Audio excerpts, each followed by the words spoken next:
वस्तु है ग्राहक नहीं, वस्तु सागर अनमोल। बिना कर्म का मानव फिरे डांवाडोल। कौन सी वस्तु की यहाँ पर बात कर रहे हैं जानने वाले। वस्तु है ग्राहक नहीं, वस्तु सागर अनमोल। यह ज्ञान की वस्तु है। यह शांति, परम शांति, मौन, जो हम नहीं उतना जानते हैं या उतना जानते भी हैं तो गहराई से अपने भीतर नहीं उसको देखा है, तो फिर कहते हैं वस्तु सागर अनमोल। बहुत अनमोल है ये, नहीं है चैन, अमन, शांति, जिसको हम खुशी भी कहते हैं। तो अनमोल तो होती है ना। हम कुछ भी कार्य जीवन में करते हैं तो फिर पूरे, जिसे कहते हैं at the end of the day, फिर हम क्या देखते हैं कि उससे हमें कितनी शांति मिली, उससे हमें कितना चैन मिला, कितना सुकून मिला। परंतु हम ये नहीं देखते हैं कि जो वास्तविक सुकून, शांति है, वह तो कर्म करने के बाद ही मिलती है। तो कहते हैं बिना कर्म का मानव फिरे डामाडोल। तो हमें कौन सा कर्म करना है? ये वही कर्म है जो श्री कृष्ण गीता में भी कहते हैं, जो कि सकाम कर्म नहीं है कि किसी साकार वस्तु के लिए। वो निष्काम कर्म है कि वहाँ चाहत नहीं है कोई, तब कर्म में उतरते हैं, तब कर्म होता है। जैसे कि कोई समाज की भलाई के लिए अपने ही स्तर से, ज्ञान के और अपने ही इकोनॉमिक स्तर से जितना भी करता है तो वो उसका कर्म ही होता है। परंतु बिना कर्म का मानव जो होता है वो ऐसी ही है, डावाडोल स्थिति जो हम कहते हैं। परंतु फिर पूछने वाले पूछेंगे, अरे यहाँ तो हर कोई कर्म करता है, देखिए ना आप, कौन नहीं कर्म करता है।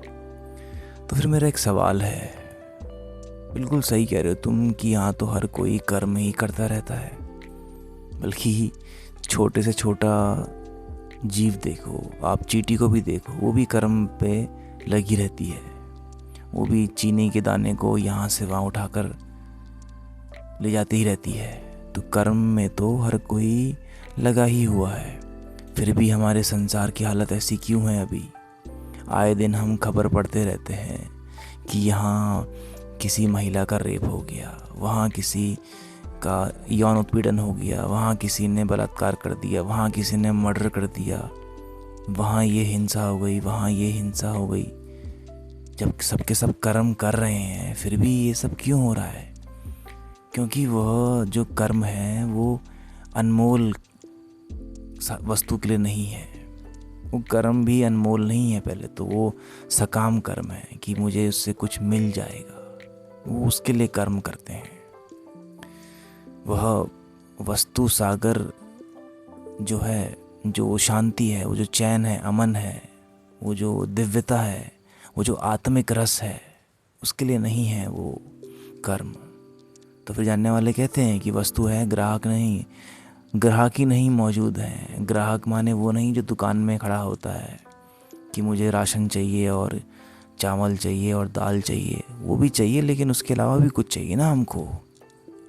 वो जिसको आत्मिक रस कहते हैं, वो जिसको हमने आपसे कहा कि परम शांति कहते हैं, वो बहुत वास्तविक चीज़ होती है। और वही वस्तु है जिसकी हम सबको तलाश है बहुत गहराई से।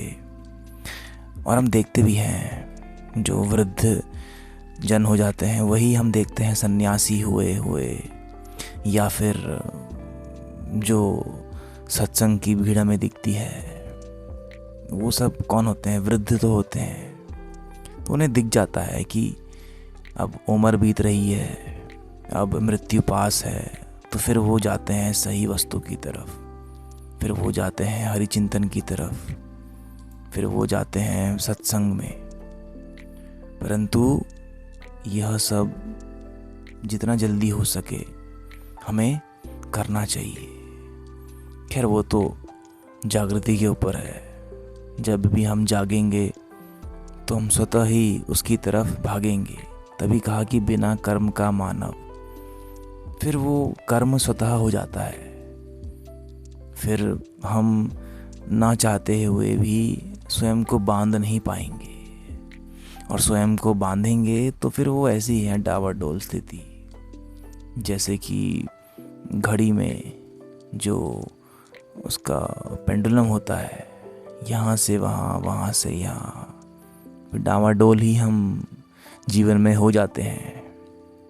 वो हम देखते भी हैं होते हुए, बाहर भी और भीतर भी, कैसे हमारा मन कभी यहाँ कभी वहाँ, हमारे विचार कभी ये कभी वो, कभी उसने क्या किया कभी मैंने क्या किया। तो डावाडोल स्थिति भीतर भी है बाहर भी है। तो फिर क्या करें यहाँ पर यही करना है कि हमको जो वो सही कर्म है उसमें उतरना है, और जितना हमसे हो सके उतना हम करें। ऐसे कोई नियम नहीं होता है कि हाँ तुमको ऐसा ऐसा ही करना है। वो तुम्हारे बोध से उठता है, वो हमारे बोध से उठता है, और उसके अनुसार ही हम उस कर्म में उतरते हैं, और ये ही हमें आनंद की ओर लेके जाता है, जो हमने कहा आत्मिक रस है उसकी तरफ।